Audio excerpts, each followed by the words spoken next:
I glared again at my father. He seemed so focused, so delighted to be back in India. You see, he had grown up in Ahmedabad. In fact, we had lived in Ahmedabad before we'd left for America 11 years ago. And it was there that my father expected my brother and me to settle right back in. Anand into the 8th grade, and me into my first year of college. And my mother, you ask?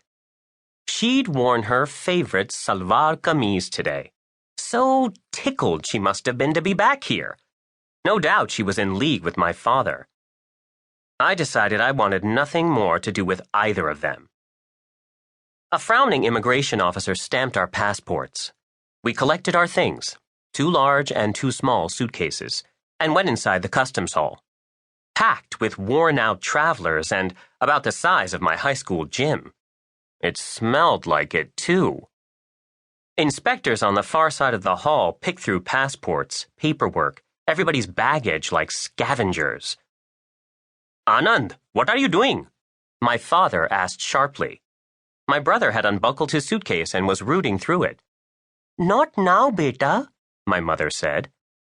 But then my brother found what he was looking for. His brewer's cap. He slid off his headphones and slipped it on. Why bother with that now? My father shook his head, half amused, half irritated. He sized up the lines in the customs hall.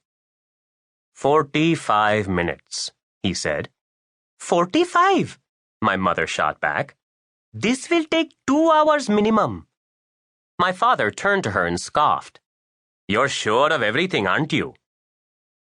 Our connection to Ahmedabad left in 3 hours from the domestic terminal. I asked how far that was. Far, my mother said. My father pushed strands of thinning hair across his scalp and with a long sigh admitted, Yes, it's far.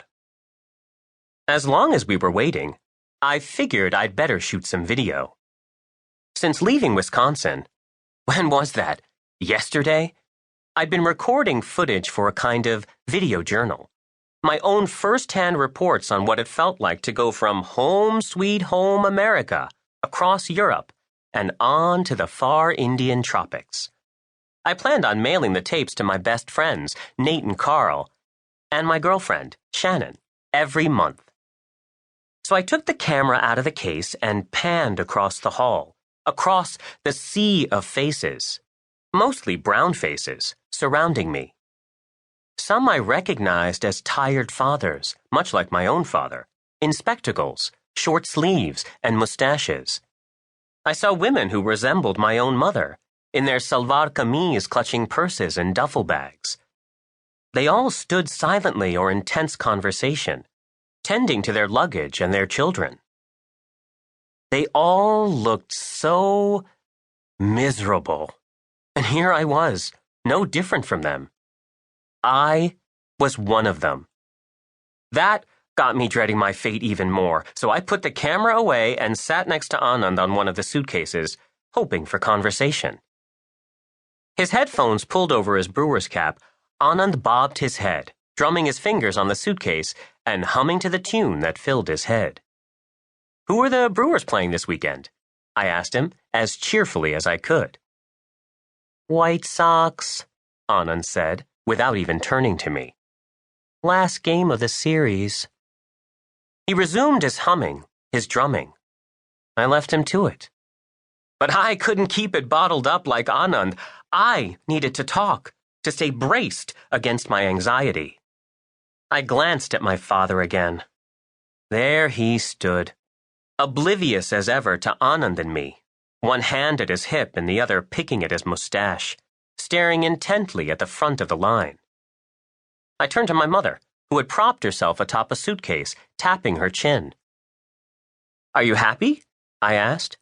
I mean, happy to be here? Mm-hmm, she said absently, without looking at me. I didn't believe her. Didn't want to. Over the past few weeks, I'd been building a wall between me and the tide of fear, depression, and panic I could now sense rising. I knew it was there, filling up my heart. Keep it together, Vikram.